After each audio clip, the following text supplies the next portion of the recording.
માંગરોળના પશુપાલકો દ્વારા દૂધમાં થતી ભેળસેળ રોકવા મામલતદારને આવેદનપત્ર આપ્યું છે।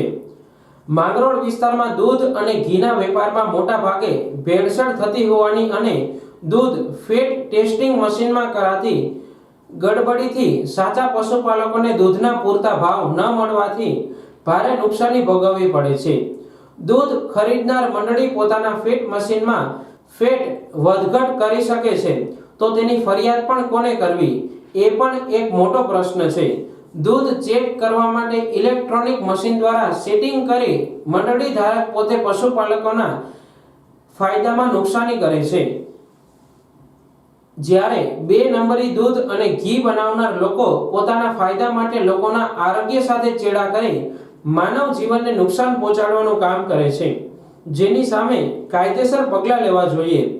આજે પશુપાલકો દ્વારા દૂધમાં થતી ભેળસેળ રોકવા અને દૂધ ફેટ ટેસ્ટિંગ મશીનમાં થતી ગડબડી રોકવા અને મોટા ભાગે શહેરમાં લોકોને ડુપ્લિકેટ દૂધ પહોંચાડતા લોકો સામે કાયદેસર કાર્યવાહી કરી પગલાં લેવાની માંગ સાથે માંગરોળ મામલતદારને આવેદનપત્ર આપવામાં આવ્યું હતું।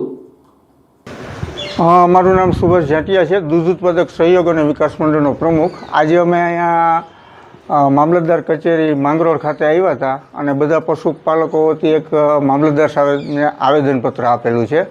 અમારી 2 મુખ્ય માંગ છે કે એક કે જે ડુપ્લિકેટ દૂધ અત્યારે તમામ વિસ્તારોમાં જ્યાં બને છે એના ઉપર કડકમાં કડક કાર્યવાહી થાય, જેથી કરીને કે જે માનવ જિંદગી જે જોખમાય છે, સિટી આ જે દૂધ બને એ બધું સિટી એરિયામાં ઠલવાય છે અને માનવ જિંદગી જે જોખમાય છે એ ન જોખમાય। અને બીજું કે આ ડુપ્લિકેટ દૂધ બંધ થાય તો ગ્રામ્ય વિસ્તારના જે પશુપાલકો છે એને એના દૂધના પૂરતી કિંમત, પૂરતા ભાવો મળે આ મોંઘવારીના સમયમાં।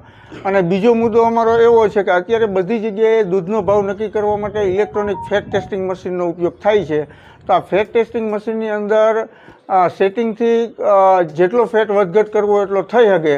તો આ જે ચોરી છેતરપિંડી એ પશુપાલકો જોડે થાય છે તો એના માટે કયો ડિપાર્ટમેન્ટ જવાબદાર કે કાર્યવાહી કરી શકે।